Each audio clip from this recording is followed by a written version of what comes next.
Hi, welcome to this part of my solo campaign featuring From the Ashes. If you haven't seen the other parts of my solo campaign, please check out the playlist in the description below. I am going to be running things different from now on. I have noticed that there are many solo role players out there that actually do not roleplay. They play the solo RPG as a solo game, but there is no roleplay. So from now on, I am going to avoid giving too many technical details, and I'm going to be focusing on providing that roleplay example. If there are some watching this video that confuse acting with roleplaying, the link on screen will take you to a video where I talk about the difference. The video is titled The Role-Playing and Acting Confusion or something like that. I am also going to put a link on screen that will take you to a video where I talk about how to actually roleplay in a solo RPG. So let's get started. Corvus approaches the structure and immediately notices that it is actually the fifth gate, built into the side of the mountain. Its grimy but pearly bars are decorated with a strange crest that resembles a head with undefined features. 12 tentacles protrude from the head in all directions. The gate blocks access to a dark cave. From within the darkness of said cave, Corvus can hear the faint sound of male chanting and prayer. Knowing well that he must find another route, he continues his trek, stepping through a path that leads downwards. Said path becomes increasingly littered with seaweed and shells. After a 5-minute walk, the path leads directly into a beach. This place seems deserted, except for 3 men dressed in worn clothes and rags. They are pushing a rowboat into the turbulent and grey waters.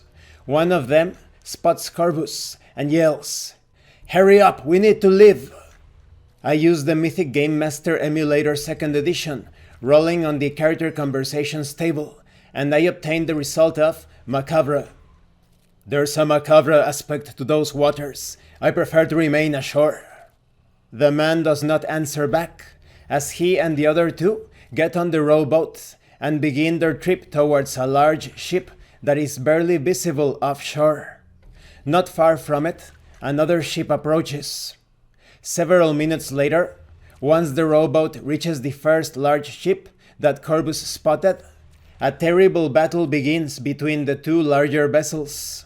The first ship that was boarded by the men in the rowboat is destroyed completely during the battle. The other ship departs as the wrecked vessel sinks, leaving nothing behind but the smoke of cannons. While trying to make sense of what he saw, Corvus explores the beach for considerable time, finding absolutely nothing of interest. He returns to his previous spot on the beach, only to be greeted by the same sight: 3 men pushing a rowboat into the water, as one of them, the very same man, yells again, "Hurry up, we need to live!" Against his better judgment, and at risk of getting trapped into what seems to be a reality loop, Corvus joins the 3 sailors, as he rows with them towards the soon-to-be doomed anchored ship. Just thinking about what had happened to the ship in the previous loop causes Corvus great distress, giving him 1 point of stress. And this concludes this part of the solo campaign. As you can see, Corvus's decision was quite simple. Because he decided to stay behind, he saw the fatal battle, and he was quite stressed because he was about to board the same ship that he saw destroyed a few moments ago. Thank you for watching this part of the solo campaign, and thank you for your likes and your comments. If you have any questions or comments, please let me know. And thank you so much to those of you that are going the extra mile to support the channel.